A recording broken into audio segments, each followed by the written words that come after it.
Hi everyone, welcome back to my channel, Alice and the Giant Bookshelf. Today I'm going to be making a video for you all about the Agatha Christie books I think you should read for the 1900 to 1950 readathon this month.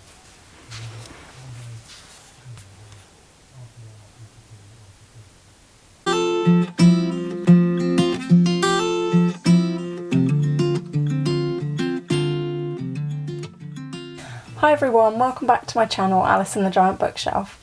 My name's Alice and today we're filming in a different location, which is in front of my Agatha Christie bookshelves.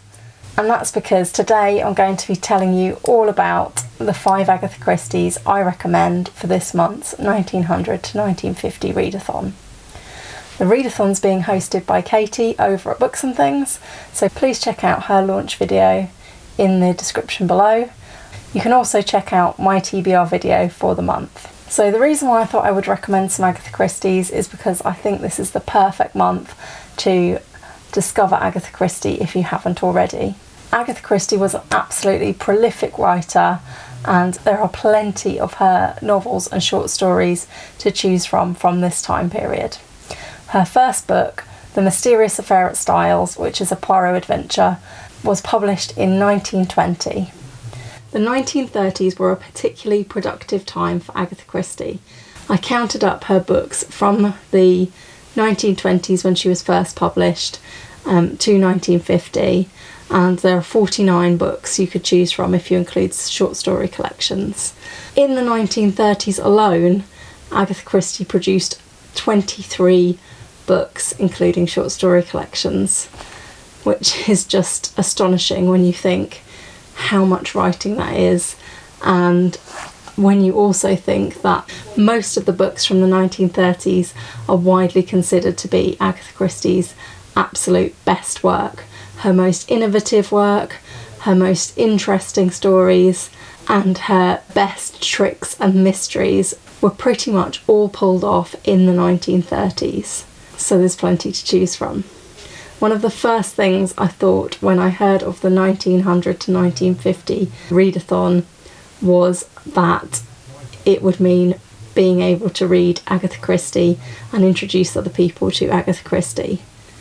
I first started reading Agatha Christie in 2006 when I picked up a copy of Murder on the Orient Express from my local library. I've never looked back from that time. By the end of 2008 I'd read 33 of Agatha Christie's books. I finished the last of the Poirot novels in 2013, and I actually finished all of her novels and short story collections earlier this year. So this month I actually haven't got any of Agatha Christie's mysteries or thrillers left to read. I will be reading something I haven't read before. You can see me talking about it in my TBR video, but this is Agatha Christie writing as Mary Westmacott, and the book is called The Rose and the Yew Tree.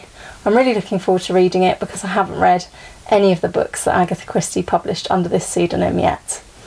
So I will probably get this one started this week. I also haven't yet read any of Agatha Christie's poetry or plays or any of her autobiographical works, so I've still got all of those to look forward to. Today I thought I would bring you the top 5 Agatha Christie books from the 1900 to 1950 period that I think you would love to read this month. Let me just start by saying that these are not necessarily Agatha Christie's very, very best work, although obviously I believe that these are some of her best. I've chosen 5 of my absolute favourites from the time. When I was considering this, I was careful to choose the books that I'm most looking forward to rereading myself. So that's how I've chosen this top 5 for you today. The first book I've chosen, I actually only have this copy, which is inside this 1940s omnibus that I bought from a library book sale for 20p, and that is the excellent Towards Zero. Towards Zero is a murder mystery with a bit of a twist. The twist is that it doesn't start with the murder, it instead counts down all the events on the way to the 0 hour, which is the hour of the actual murder. It's been a long time since I've read it. I last read it in 2013, so I'm really looking forward to reading it again one day. If you've already read any of the standard Agatha Christie's, it's something a bit different to get your teeth into this month. The second Agatha Christie I've chosen this month is also a standalone, and it is probably her most famous work. Certainly, it says on the front, Agatha Christie's masterpiece, and I think that's right. This is And Then There Were None. There was an excellent adaptation of this on television a few years ago. I won't give you any spoilers for this excellent story, but this is Agatha at her most clever. It's a story about 10 strangers who are lured to an island and cut off from the mainland, and they start to be murdered. And the protagonists are left to try and find out who the murderer is in their midst before they are all murdered. It's a really excellent book.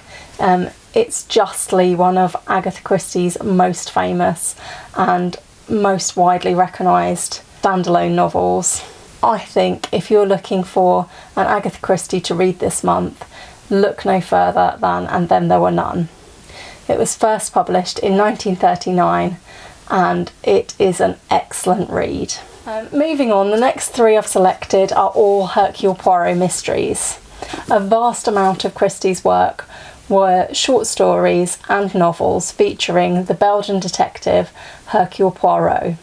I actually found it quite tricky to fill the fifth spot on my list because there were so many Hercule Poirot mysteries I could have chosen.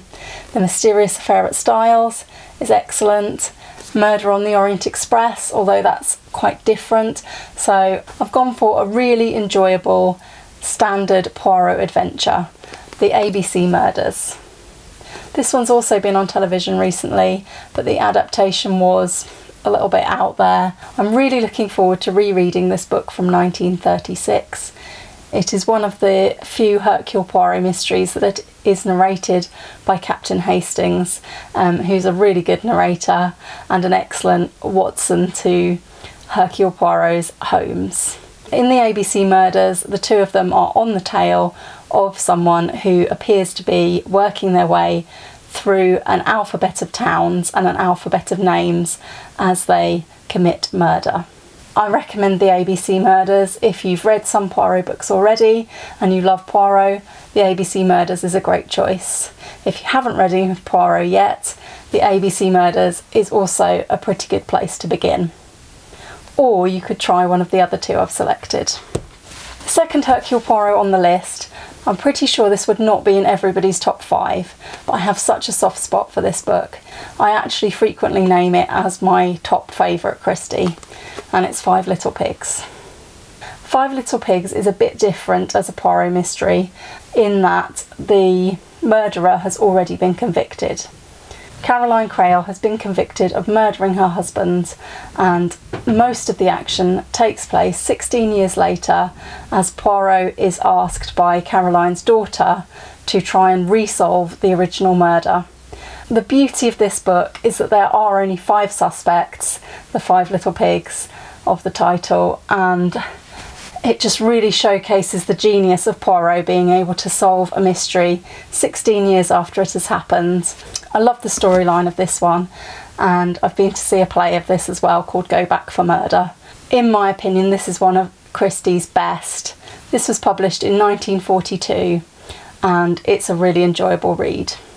The final book that I've selected for this top 5 of Agatha Christie's books that I think you should read from the 1900s to 1950s needs no introduction really. It's one of her most famous murder mysteries, The Murder of Roger Ackroyd.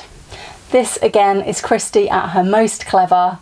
This was actually published in the 20s, in 1926, so it's one of her earliest books, but justifiably this is probably the book that made her really, really famous.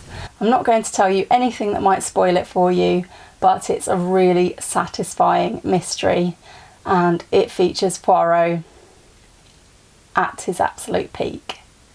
Those of you who already know a little bit about Agatha Christie will have noticed that I have missed one of her key protagonists out of my list. there's no place for Miss Marple in this top 5. This is for a couple of reasons. One is that I'm not the biggest fan of Miss Marple. I infinitely prefer her Poirot books and her standalone books. There are some great Marple books, but in my opinion, most of the great Marple books were actually published after 1950. I'm not so keen on the early ones. If you have got a hankering to read a Miss Marple novel this month, or you're just getting started with Miss Marple, I would recommend A Murder is Announced, which was published right on the cusp of the end of the challenge, 1950. So if Miss Marple is the character that you enjoy from Agatha Christie, I highly recommend A Murder is Announced.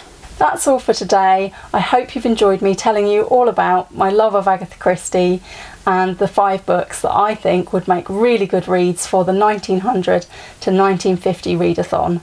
We've still got nearly 3 weeks to go. You've got plenty of time to go out and get yourself an Agatha Christie to read. If you do read an Agatha Christie this month, or you're already planning to, please let me know in the comments which one it's going to be and why. If you'd like to see more Agatha Christie content on my channel, that is something that I would like to do. Please let me know in the comments whether you'd be interested in more about Poirot, more about Miss Marple, more about perhaps Tommy and Tuppence, or even more about Agatha Christie herself. If you'd be interested in any of those things, or perhaps a tour of my Agatha Christie collection, please let me know in the comments below. I would love to make more content about this author. She really is one of my top favourites. Thanks for watching my Agatha Christie recommendations. I may have to go and reread some of these right now to satisfy the Agatha Christie craving. I hope to see you again soon for another video all about books on Alice and the Giant Bookshelf. Bye for now.